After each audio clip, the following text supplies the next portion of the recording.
Hello and welcome back to the channel. Taika Waititi is out on Thor 5 and Chris Hemsworth is in, and neither could be more surprised.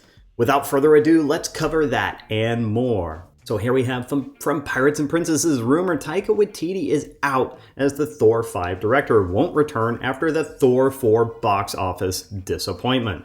Thor Love and Thunder was a disappointment at the box office, and it would appear that director Taika Waititi won't be returning for Thor 5. According to reports, Waititi himself made the decision not to return to Thor, and it's not being pushed out by Disney. His reasoning is that he allegedly feels the jokey version of the God of Thunder has been played out and it's time to move on. I think that's rather obvious given the box office performance that we're seeing from this particular outing from Thor. But is it just the jokiness, or is there something else involved as well? Now, this was absolutely a surprise to both the director and the star, because even though Taika Waititi is bowing out, he was ready to go again just a couple of months ago. This from IndieWire: Taika Waititi would direct Thor 5 if Chris Hemsworth returns. It needs to be surprising. Writer-director Waititi also didn't know that the Love and Thunder post-credit scene would tease a fifth Thor film. So this was a surprise to him. This was a surprise to Chris Hemsworth as well. Taika Waititi may have just wrapped up Thor Love and Thunder, but already the MCU is calling for another installment. The writer-director told The Insider that the post-credits message teasing Thor will be back was even a surprise to him and lead star Chris Hemsworth. That's because Chris Hemsworth doesn't have a contract for this film. I'm not joking, Waititi explained. I saw it in the theater and I was like, oh, really? Even Chris was like, what?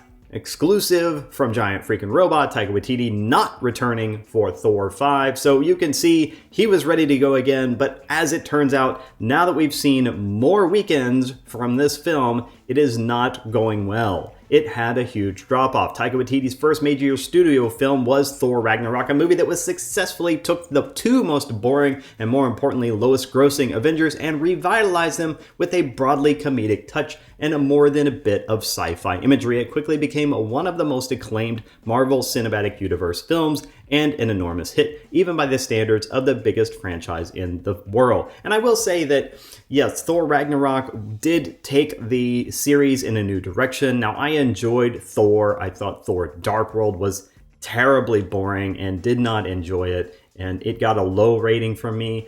But Thor Ragnarok, even though it was more jokey, it was more comedic, Thor Ragnarok had a nice balance of action and comedy, and it didn't push too far on the comedy relief.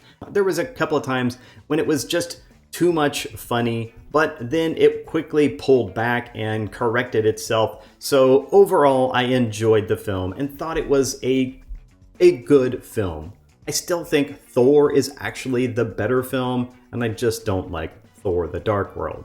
But let's talk about these movies in comparison to each other. And this is from the numbers, the inflation-adjusted Thor versus Thor: The Dark World versus Ragnarok versus Love and Thunder.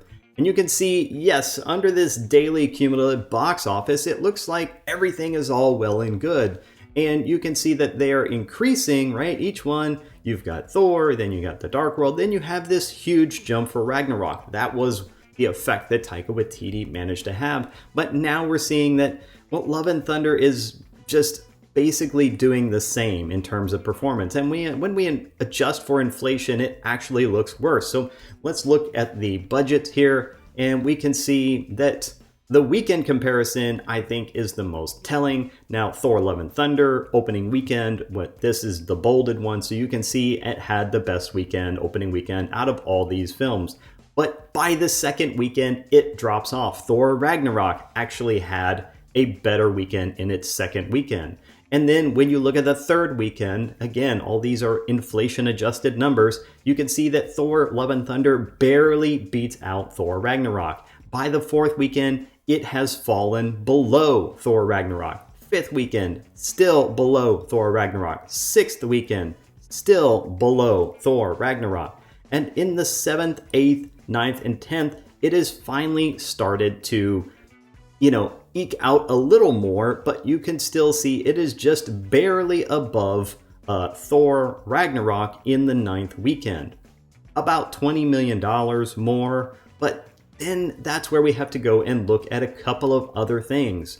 We gotta look at the production budget for these two movies, and the production budget for Thor Ragnarok was $180 million, and it made back 4.7 times its production budget. Now, looking at Thor Love and Thunder, we can see that the production budget jumped significantly, and it was $250 million. That's a $70 million increase, and the worldwide box office is now only 3 times the production budget. That means it is not getting back nearly as much return on investment as the previous incarnation. Again, when we look at the production budget, we see this huge jump for Thor Love and Thunder, and that has, of course, created issues because it is not making back that extra amount of money. And trust me, if you invest another $70 million in a movie, then you expect a return on that investment, and they are not seeing that.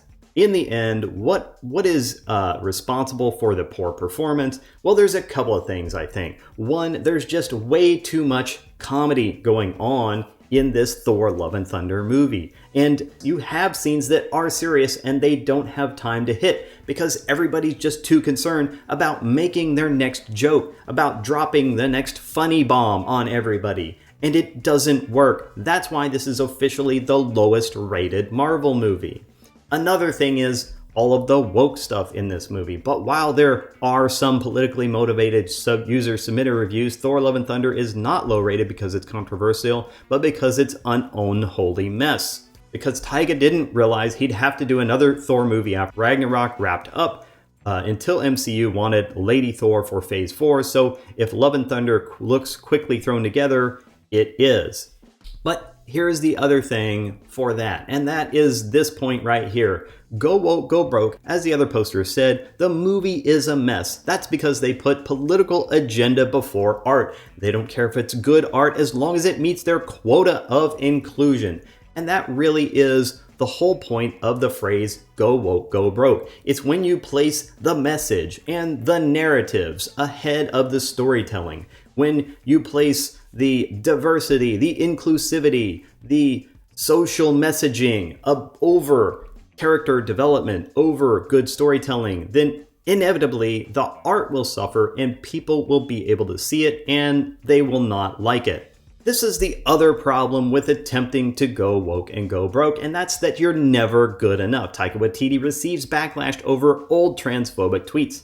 Thor Love and Thunder, the latest Marvel entry from filmmaker Taika Waititi, has been widely recognized for its LGBTQ theme, so if you think it's not woke, even the mainstream media is saying, yes, it's woke. Taika Waititi, however, has now been targeted by Twitter users over some old tweets that they deem to be, quote, transphobic. The tweets go back nearly a decade, and as such, there are comparisons being made to when James Gunn's old tweets were similarly brought up several years ago.